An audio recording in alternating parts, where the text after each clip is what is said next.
পৃথিবীর সবচেয়ে দামি ভাষা কোনটি জানেন? যে ভাষার কোনো শব্দ নেই। প্রতিদিন আমরা কত শত স্বাভাবিক মানুষের ভিড়ে হারিয়ে যাই, কিন্তু প্রকৃত মানুষের দেখা মেলে কজনের? ভারতের এক কোলাহলপূর্ণ রাস্তায় এমন একটি ঘটনা ঘটল যা প্রমাণ করে দিল মস্তিষ্ক হয়তো ভুলে যেতে পারে, কিন্তু একটি পবিত্র আত্মা কখনো ভালোবাসা ভুলতে পারে না।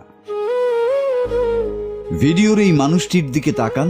সমাজের চোখে তিনি মানসিক ভারসাম্যহীন এক অবহেলিত ছিন্নমূল মানুষ, কিন্তু পবিত্র রাখি বন্ধনের দিন এই মানুষটি স্কুলের শিশুদের দেখে কাছে এগিয়ে এলেন অদ্ভুত এক আবদান নিয়ে।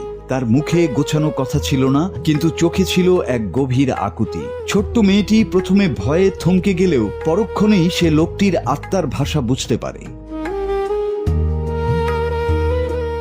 সমাজের সমস্ত জড়তা আর ঘৃণা পেছনে ফেলে পরম মমতায় সে লোকটির রুক্ষ হাতে পরিয়ে দেয় সুরক্ষার পবিত্র সুতো।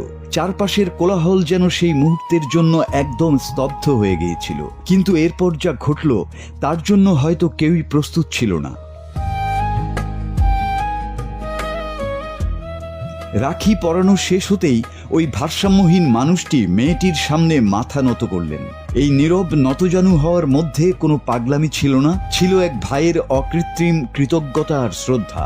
মেয়েটিও এক অদ্ভুত স্নিগ্ধতায় সেই সম্মান গ্রহণ করল।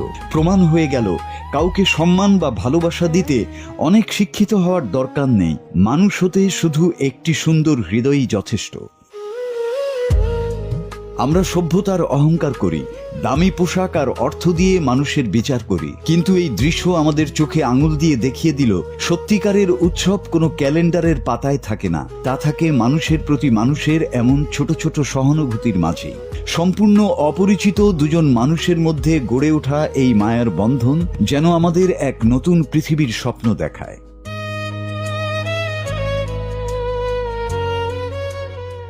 কেউ হিসাব রাখে সম্পদের, আর কেউ হিসাব রাখে ভালোবাসার।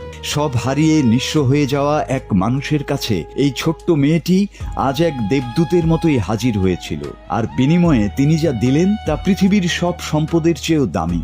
হয়তো মস্তিষ্ক হিসাব করতে ভুল করতে পারে, কিন্তু একটি পবিত্র হৃদয় কখনো ভালোবাসতে ভুলে যায় না। তাই তো ভালোবাসা কিংবা মায়া কথা বলে শব্দে নয়, নিজস্ব ভাষায়।